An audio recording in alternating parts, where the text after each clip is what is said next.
Oh, hi, Governor Dave Parkinson at the Globe here. Wanted to ask you about the QE recalibration. Obviously, there have been some concerns expressed in from various people in the market about the size of the Bank of Canada's footprint in the Government of Canada bond market. As I think you pointed out in the MPR, it's up to about 35% of the total market now.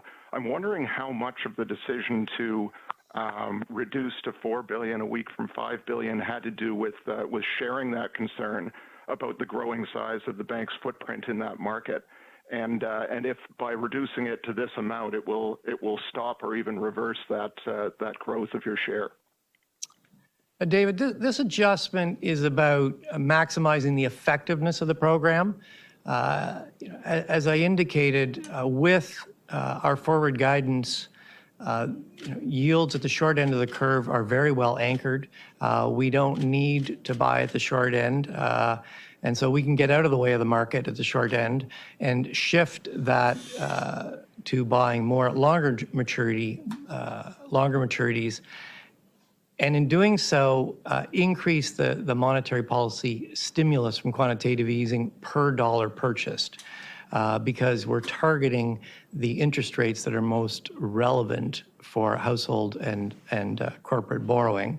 And at the same time, we can buy less because we're increasing the impact per dollar and still have just as much, at least as much monetary stimulus as we had before. I would underline that there is scope to do more if we need to do more.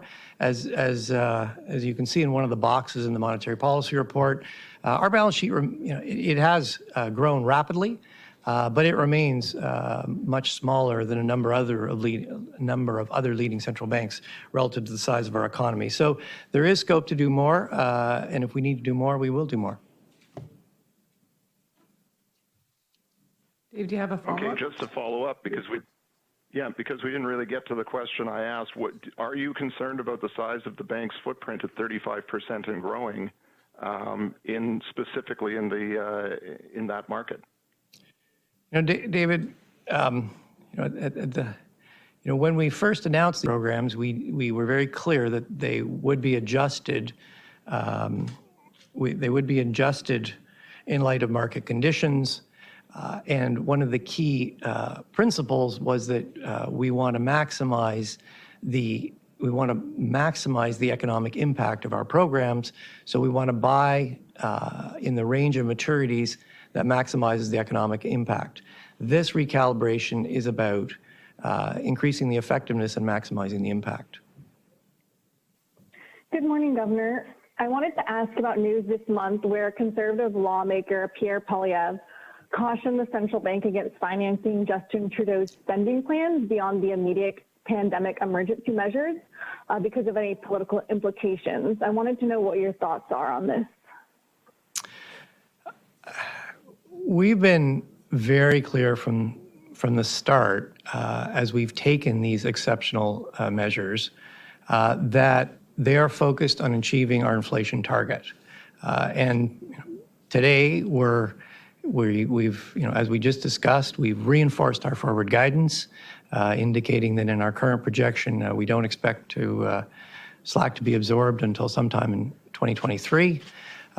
We've recalibrated our quantitative easing to increase its impact while reducing the overall amount of purchases. Those actions were taken to provide the stimulus that we think is needed to get inflation back to target. That is what's guiding us.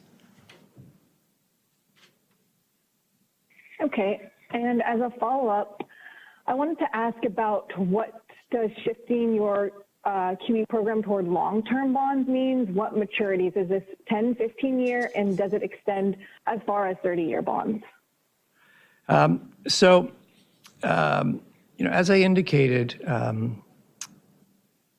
the purpose of shifting is to really improve the efficiency and the effectiveness of the program.